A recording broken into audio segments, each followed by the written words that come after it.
पति पत्नी की दिल छू लेने वाली कहानी। पत्नी ने न जाने क्या किया था कि पति ने उसे एक के बाद एक थप्पड़ जड़ दिए। हमेशा हर सिचुएशन को शांति से हैंडल करने वाली पत्नी भी इस बार इतनी अशांत हो उठी कि उसने अपनी चप्पल निकालकर पति की ओर फेंक दी। चप्पल पति के बालों को छूते हुए निकल गई। ये किस्सा यहीं पर खत्म हो सकता था, मगर पति ने इसे अपनी मर्दानगी का विषय बना लिया और बात बद से बदतर होती चली गई। रिश्तेदारों ने भी आग में घी का काम किया। किसी ने कहा, जो औरत अपने पति को चप्पल से मार सकती है वो न ही तो वफादार हो सकती है और न ही पतिव्रता। ऐसी औरत परिवार ही नहीं पूरे समाज पर कलंक की तरह है।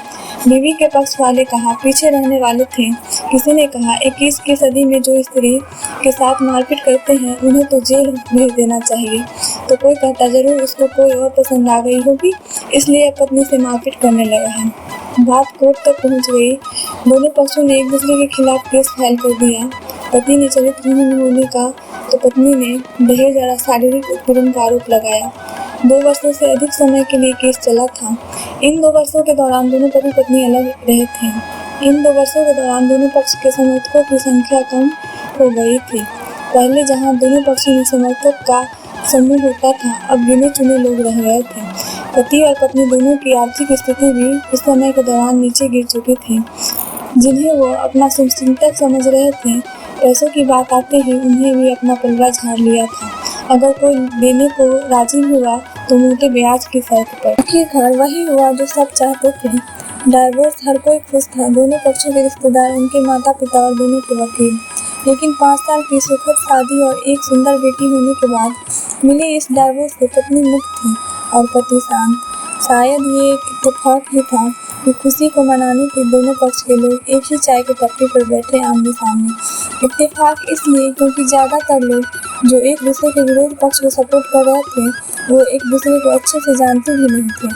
पति पत्नी भी इन सभी से दूर एक दूसरे के सामने मेज पर बैठे। पत्नी ने पति से कहा, अब तो खुश होगी ना, तुम्हारे मन की जो हुई मुबारक हो, तुम भी तो आज जीत गई हो।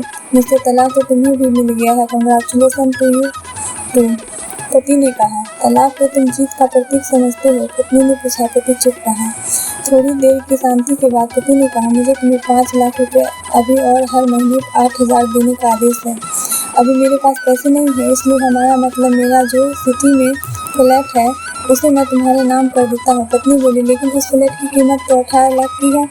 हाँ, लेकिन हमारी बेटी तुम्हारे साथ है और आगे जाके उसके खर्चे भी बढ़ेंगे, तुम्हें थोड़ी आसानी होगी। पति ने कहा, नहीं, मुझे सिर्फ 5 लाख ही देना और तुम हर महीने 8,000 तो देने ही वाले हो, मैं मैनेज कर लूँगी।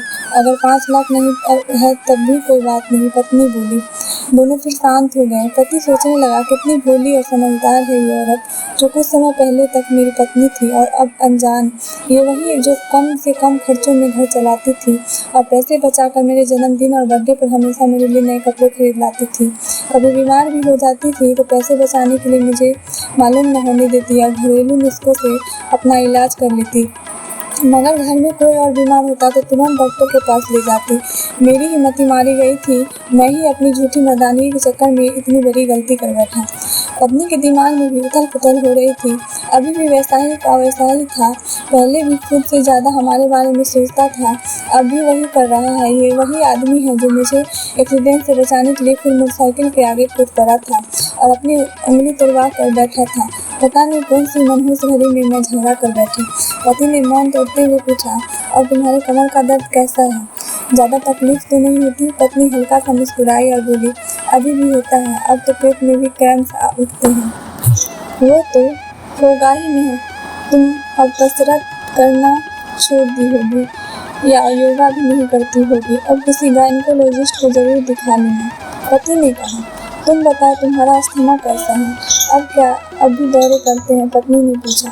हाँ, पढ़ते हैं ना, पहले से ज़्यादा, क्योंकि अक्सर इन्हें भूल जाया करता हूँ याद दिलाने के लिए तुम जो नहीं हो। और पति बोला।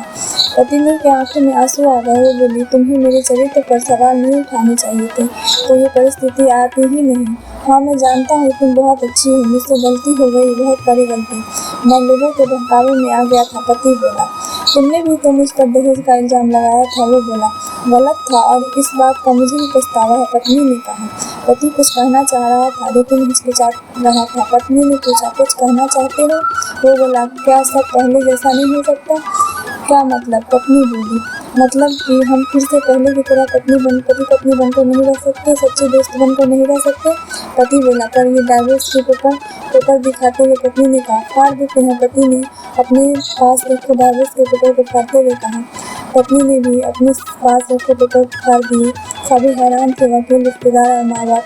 पति पत्नी दोनों एक दूसरे के हाथ में हाथ पकड़कर अपने घर की ओर चल दिए।